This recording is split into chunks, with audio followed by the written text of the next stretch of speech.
انسان جب یہ پڑھتا ہے اور اس کا معنی اس کو آتا ہے کہ یا اللہ پتھروں کے شک ہونے سے پانی نکلتا ہے، تو یہ جو میرے اندر پتھر ہے اس کو بھی تو توڑ دے. پھر اسی طرح اور بھی آیات لوگوں نے مختلف بیماریوں کے لیے جو قریب تر معنی کی ہیں وہ ڈھونڈی ہے قرآن میں. تو اگر ان کے معنی پر غور کر لیا جائے اور اس سے اگر ایمان میں اضافہ ہو اور یقین میں اضافہ ہو اور ان کو پڑھا جائے تو انشاءاللہ اس سے بھی شفا ہوگی. کیونکہ خود قرآن مجید میں بتایا نا وَنُنَزِّلُ مِنَ الْقُرْآنِ، اور ہم نازل کرتے ہیں قرآن میں سے ما هو شفاء ورحمہ، جو شفا ہے، رحمت ہے. وَأَلْقَتْ مَا فِيهَا وَتَخَلَّتْ، کتنا قریب ہے معنی اس عمل سے. اب یہ بھی ایک سمجھ ہوتی. اب میرے جیسے لوگ بہت بھی پڑھے قرآن تو مجھے سمجھ نہیں آتی کیونکہ میرا مائنڈ اس طرف کام نہیں کرتا، لیکن کچھ لوگ بہت جلدی اس کا معنی امراض کے ساتھ اور مختلف چیزوں کے ساتھ نکال لیتے. تو قرآن تو سارے کے سارے شفا ہے، ضروری نہیں کہ اس میں کوئی بجھارتے نکالی جائیں، لیکن اگر کوئی ایسی چیز ہے، کیونکہ ہوتا پتہ کیا، جب آپ کثرت سے قرآن مجید پڑھتے ہیں تو جو یہ کوئی مسئلہ پیش آتا ہے، جو یہ کوئی بات آتی ہے، تو یک آپ کی زبان پر اس سے ملتی جلتی آیت آنے لگتی اور وہی چیز آپ پڑھے چلے جاتے ہیں. یعنی آپ کو خود سمجھ نہیں آتی کہ یہ کہاں سے یاد آ گئی، حالانکہ اگر آپ اسے ڈھونڈنا چاہیں قرآن میں کہ لکھی ہوئی کہاں تو وہ مل کے نہیں دے گی. لیکن اللہ تعالیٰ آپ کے اس سینے میں جہاں قرآن موجود ہے یا آپ کے دل دماغ میں اگر کوئی چیز ہے تو وہ اچانک آپ کے سامنے آپ کو دکھا دے، آپ کی زبان پہ جاری کر دے. یہ بھی اللہ کا فضل ہوتا ہے. تو جب اللہ کی رحمت آتی ہے تو بس ایک بہانہ ہی بنتا ہے. اسی طرح کچھ لوگوں نے کینسر وغیرہ کے لیے اور کچھ اور بیماریوں کے لیے بھی آیات پڑھنے کا جو انہوں نے خود پڑھی اور ان کو فائدہ ہوا انہوں نے بتایا. جی ان کا سوال یہ ہے کہ بعض لوگ اسماء الحسنی کے بارے میں بھی کہتے ہیں کہ وہ پڑھنے چاہیے، کیا یہ ٹھیک ہے؟ جنرلی اسپیکنگ اگر آپ دیکھیں تو قرآن مجید کی ایک آیت ہمیں ملتی ہے وَلِلَّهِ الْأَسْمَاءُ الْحُسْنَى فَادْعُوهُ بِهَا، اللہ کے لیے ہیں اچھے اچھے نام، ان ناموں کے ذریعے تم اس کو پکارو. اب وہ کون سے نام ہیں؟ سارے نام بھی پڑھ سکتے ہیں آپ. بعض لوگ اس بیماری سے ملتا جلتا یا اس مسئلے سے ملتا جلتا کوئی نام بتاتے ہیں کہ اس کو پڑھو، کوئی حرج نہیں. لیکن یہ جو کسی پہ خود سے پابندی خود ساختہ لگا دینی ہے کہ 300 بار پڑھو یا 1000 بار پڑھو یا رات کے وقت پڑھو یا صبح کے وقت پڑھو یا عشاء کے بعد پڑھو، وہ بعض اوقات لوگوں کو بلا وجہ کی مشقت میں مبتلا کرنا ہوتا ہے. اور نبی صلی اللہ علیہ وسلم کی سنت سے اس کا کوئی ثبوت نہیں کہ آپ نے صحابہ کو کوئی خاص نمبر بتایا ہو اور یہ کہا ہو کہ یہ اس وقت میں بیٹھ کے پڑھو یا اندھیرا کر کے پڑھو یا پانی کے کنارے پہ جا کے بیٹھ کے پڑھو. یہ پھر خود ساختہ پابندیاں ہو جاتی. یعنی نام آپ بتا سکتے، مثلا اللہ تعالیٰ کے جتنے بھی نام ہیں اگر آپ قرآن مجید پڑھنا شروع کریں مختلف مواقع پر بعض نام اس کی مناسبت سے ہیں. مثلا یعقوب علیہ السلام جب رخصت کر رہے تھے اپنے بچوں کو تو انہوں نے کیا کہا؟ اللہ خیر حافظا، یہ اللہ کی صفت ہے حافظ. اب اس وقت انہوں نے یہ آیت پڑھی، گویا اس نام کے ساتھ اللہ کو پکارا. قرآن گائیڈنس ہے نا. اب اگر ہم کسی کو دیکھتے ہیں اس نے ایسا کام کیا تو ہم بھی کر لیتے ہیں اور قرآن مجید میں اس کو ڈس اپروو نہیں کیا گیا. تو جب وہ دیکھتے ہیں کہ اللہ خیر حافظہ انہوں نے پڑھا تو ہم بھی اپنے بچوں کو رخصت کرتے ہوئے اگر ہم دل میں دہرا لیں یا زبان سے پڑھ لیں یا گھر سے نکلتے وقت گھر والوں میں پڑھ کے آ جائیں تو پڑھ سکتے ہیں. اس میں کوئی گناہ نہیں ہے، حرج نہیں.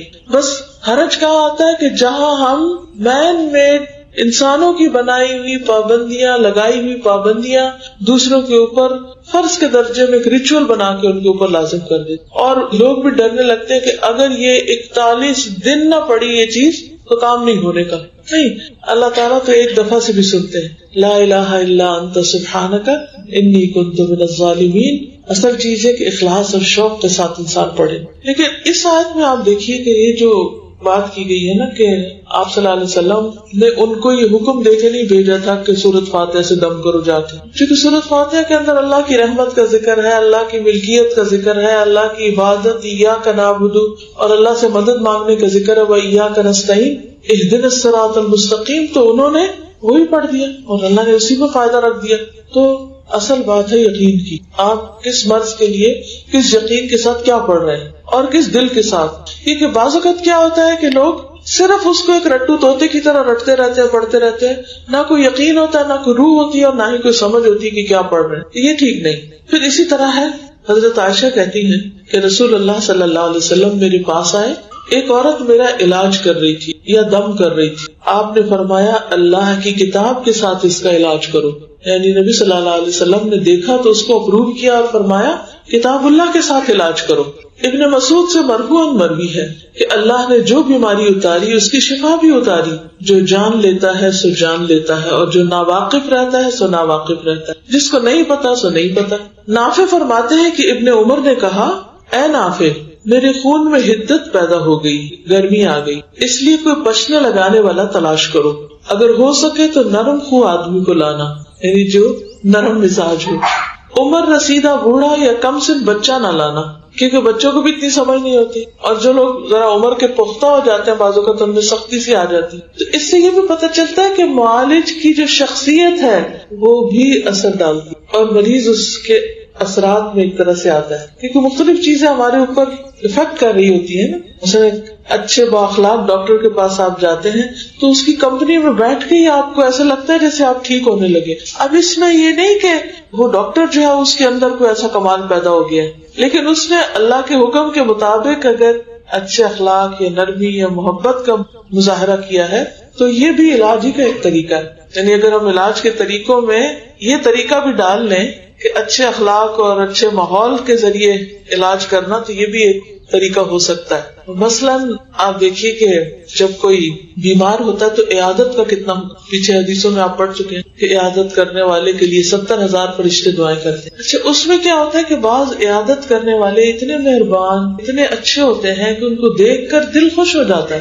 دل راضی ہو جاتا ہے، دل بڑا ہو جاتا ہے، سوچ بڑھ جاتی، سوچ مثبت ہو جاتی، یعنی لگتا ہے آپ بیمار ہی نہیں رہے، اتنا اچھا فیل کرتے ہیں. پھر اسی طرح یہ ہے کہ رسول اللہ صلی اللہ علیہ وسلم نے فرمایا، جو ایسے ہی طبیب بن کر علاج کرے، دھوکے باز یا نااہل، جعلی ڈاکٹر، کویکس جی، اور طب اور علاج معالجے میں مشہور نہ ہو تو وہ ذمہ دار ہے. یعنی جب تک آپ ایکسپرٹ نہیں ہیں، آپ اس کے ماہر نہیں ہیں، تو علاج میں ہاتھ نہ ڈالیں، ورنہ ذمہ داری پوچھو، اور نہ کسی ایسے کے پاس جائیں. اسی طرح غیر شرعی علاج سے بھی پرہیز کرنا. قیس بن سکن اسدی کہتے ہیں، عبداللہ بن مسعود نے اپنی بیوی کو دیکھا کہ اس نے خسرے کی بیماری کی وجہ سے تعویذ پہنا ہوا. خسرہ کی بیماری معلوم ہے، سارے جسم کے اوپر وہ دانے آ جائے. آپ نے اسے سختی سے کاٹا اور کہا کہ عبداللہ کی آل شرک سے بیزار ہے.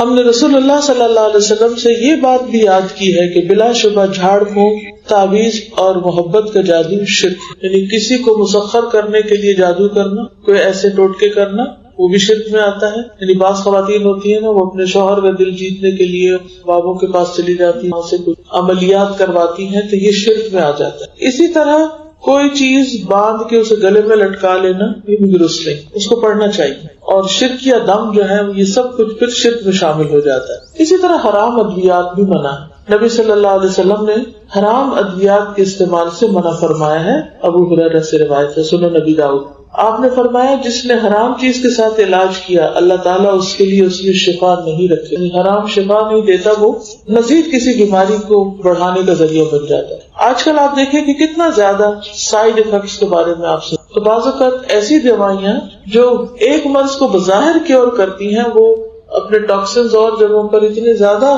پیدا کر دیتی ہیں کہ جس سے ایک مرض جاتا تو ایک اور نکل آتا ہے، وہ مکمل شفا نہیں ہے. ابو درداء بیان کرتے ہیں کہ نبی صلی اللہ علیہ وسلم نے فرمایا، بے شک اللہ نے بیماری اور اس کی شفا دونوں چیزیں نازل کی، اس لیے تم علاج کیا کرو، لیکن حرام چیز کو بطور علاج استعمال نہ کرو. حرام میں فائدہ نہیں، بلکہ حرام بذات خود بیماری. ایک اور روایت سے پتہ چلتا ہے، طارق بن سوید حضرمی فرماتے ہیں کہ میں نے عرض کیا، اے اللہ کے رسول صلی اللہ علیہ وسلم، ہمارے علاقے میں انگور ہوتے ہیں، ہم ان کو نچوڑ کر پی سکتے ہیں؟ آپ نے فرمایا نہیں. وہ کہتے ہیں کہ میں نے دوبارہ پوچھا اور عرض کیا، ہم اس سے بیمار کا علاج کرتے ہیں. آپ نے فرمایا، اس میں شفا نہیں، بیماری. انگور کا رس نچوڑ کے رکھ دینے سے اس میں جو سڑان پیدا ہوتی ہے اور نشہ پیدا ہو جاتا ہے تو ایک طرح سے شراب بن جاتی، تو لوگ اس سے علاج کرتے تھے. اس سے پتہ ہی چلتا ہے کہ الکوہل سے علاج کرنا منع ہے. بعض لوگ کھانسی واسی وہ دیتے ہیں برانڈی اور کہتے ہیں بس ایک چمچہ بچے کو پلا دو تو ٹھیک ہو جائے. چاہے اس سے وہ ٹھیک ہو بظاہر، لیکن وہ مزید مرض پیدا کرنے میں شفا کا ذریعہ نہیں بلکہ بیماری. طارق بن سوید جعفی نے نبی صلی اللہ علیہ وسلم سے شراب کے بارے میں پوچھا تو آپ نے اس سے منع فرمایا، یا آپ نے اس کو ناپسند فرمایا کہ شراب کا کچھ حصہ بنایا جائے. انہوں نے عرض کیا کہ میں شراب کو دوا کے لیے بناتا ہوں. آپ نے فرمایا، دوا نہیں، بیماری. اسی طرح داغنے کی ممانعت. عمران ابن حسین سے مروی ہے کہ رسول اللہ صلی اللہ علیہ وسلم نے ہمیں داغ کر علاج کرنے سے منع کیا، یعنی لوہا گرم کر کے اس سے داغ لگایا جائے، کسی اور میٹل سے، لیکن ہم داغتے رہے اور نہ ہم نے فلاح حاصل کی نہ کامیابی۔ ابو درداء نے کہا کہ عمران بن حسین فرشتوں کا سلام سنا کرتے تھے، لیکن جب انہوں نے داغ لگوایا تو یہ سلسلہ منقطع ہو گیا، اور جب داغنا چھوڑا تو دوبارہ سننا شروع کیا۔ فرشتوں کا سلام کیا مطلب؟ جیسے ان کو غیبی آواز آتی تھی کہ کوئی سلام کرنا، لیکن جب انہوں نے اس طریقے کا علاج شروع کیا تو وہ سلسلہ منقطع ہو۔ آپ میں سے بھی بعض نے کبھی ایسا کچھ ایکسپیرینس کیا ہوگا کہ بظاہر کوئی آس پاس نہیں کہ تو آپ کوئی آواز سنتے ہیں، کوئی سلام سنتے ہیں، کوئی اور چیز سنتے ہیں، تو ایسی کرامات بعض لوگوں کے ساتھ ہوتی ہیں، کوئی انیوژل چیز نہیں ہے، یعنی کہ ویری مچ پاسبل، لیکن یہ کسی کے اپنے اختیار یا کوشش سے نہیں ہوتی کہ آپ کوئی ایسی چیز کریں۔ بعض لوگ مخصوص قسم کی خوشبو سنتے ہیں، بعض لوگ کوئی ایسی چیز دیکھتے ہیں کہ جیسے ان کے کان میں کوئی آ کے کچھ کہہ گیا ہے، یہ سب چیزیں ہوتی ہیں، لیکن وہم کا شکار نہیں ہونا چاہیے کہ آپ کسی بھی آواز کو کوئی چاہے دوسرے کمرے میں بول رہا ہو تو آپ سمجھو فرشتے بول رہے ہیں، یعنی ہر چیز کو پھر آپ فرشتوں کی آواز سمجھ لیں۔ لیکن چونکہ ایک صحیح حدیث میں یہ بات آئی ہے تو اس کا مطلب یہ ہے کہ اس قسم کی چیزیں ہوتی ہیں، کیونکہ بعض اوقات لوگ آپ سے پوچھتے بھی ہیں کہ اچانک کو کسی کو کوئی چیز نظر آ گئی تو یہ کیسے ہو گیا؟ جن بھی ہو سکتا ہے، کوئی فرشتہ بھی ہو سکتا ہے، وہ جو بھی ہے وہ اللہ کی مخلوق ہے۔ جیسے ایک موقع پر ایک صحابی سورۃ کہف پڑھ رہے تھے، اتنی اچھی طرح پڑھ رہے تھے کہ ان کے اوپر یعنی بادلوں نے سایہ کر لیا تو گھبرا گئے۔ ایک دفعہ سورۃ البقرہ وہ پڑھ رہے تھے ایک صحابی، تو وہ گھوڑا انہیں نہانے لگا تو وہ ڈر گئے کہ شاید ان کے بچے پہ نہ آ جائے۔ بادل کے بارے میں آپ نے فرمایا کہ اللہ کی سکینت تھی جو تم پہ نازل، اور اسی طرح گھوڑے کے بارے میں اگر تم پڑھتے رہتے تو سب فرشتے تم سے ہاتھ ملاتے۔ نبی صلی اللہ علیہ وسلم نے جو فرمایا کہ 3 چیزوں میں شفا ہے، اس میں ایک شربت اصل شہد پینا، اور دوسرا شرطت محجم یعنی اس کے کٹ میں جو حجامہ والا کٹ لگاتا ہے، اور تیسرا داغنا۔ تو میں تمہیں داغنے سے منع کر، 2 طریقے ٹھیک ہے، شربت اصل ٹھیک، شرطت محجم ٹھیک ہے، لیکن داغنا ٹھیک نہیں۔ حالانکہ آپ نے فرمایا تھا اس میں بھی شفا، تو یہ ریزن نہیں ہو سکتی اس کے جائز ہونے کی کہ اس میں شفا ہے، کیونکہ شفا کے باوجود آپ نے منع کیا ہے۔ اصل میں جو چیز ہے وہ یہ دیکھنا ہے کہ جس چیز سے آپ نے منع کیا تھا اس سے کیا ریزمبل کرتا اور کیا نہیں کرتا۔ اب آگ اور لائٹ 2 مختلف چیزیں، آگ ایک اور چیز ہے اور لائٹ کچھ اور چیز ہے۔ پھر یہ کہ کسی لائٹ کو کسی خاص جگہ پر پینیٹریٹ کر کے ڈال کے اس سے کچھ چیزیں درست کرنا اور ہے، اور ایک گرم چیز کا جسم کے اوپر لگا کے اس کو داغ لگانا ایک مختلف چیز ہے۔ تو یہ کئی پہلوؤں سے اس کو دیکھنا پڑے گا۔ قرآن تو شفا ہے نا، قرآن کا کوئی حصہ بھی شفا ہو سکتا ہے، لیکن صرف اس کو مخصوص نہ کر لیا جائے، یہ یقین رکھا جائے کہ سارے قرآن میں شفا۔ کچھ چیزوں میں یقینی شفا ہے، جن میں نمبر 1 شہد ہے، ہنی۔ ابو سعید رضی اللہ عنہ سے روایت ہے کہ ایک آدمی نبی صلی اللہ علیہ وسلم کی خدمت میں حاضر ہوئے اور عرض کیا کہ میرا بھائی پیٹ کی تکلیف میں مبتلا ہے۔ آپ نے فرمایا اسے شہد پلاؤ۔ پھر دوسری مرتبہ وہی صحابی حاضر ہوئے، آپ نے اسے اس مرتبہ بھی شہد پلانے کے لیے کہا۔ وہ تیسری بار آیا اور عرض کیا کہ میں نے عمل کیا ہے لیکن شفا نہیں ہوئی۔ آپ نے فرمایا اللہ تعالیٰ سچا ہے اور تمہارے بھائی کا پیٹ جھوٹا ہے، اسے پھر شہد پلاؤ۔ چنانچہ انہوں نے پھر شہد پلایا تو اسے تندرستی ہوئی، کیونکہ قرآن مجید میں آتا ہے نا کہ شہد کے بارے میں کوئی شفا فیہ شفاء للناس۔ اب وہ پہلے کیوں نہیں آرام آ رہا تھا اور پھر کیوں آرام آیا؟ پہلے تو ڈی ٹاکس ہو رہا اور پھر اس کے بعد وہ ہیلنگ ہو گئی۔ پھر اسی طرح آپ صلی اللہ علیہ وسلم نے فرمایا کہ شفا 3 چیزوں میں ہے، شہد پینا، سینگی لگوانا یعنی پچنے کرانا، اور آگ سے داغنا۔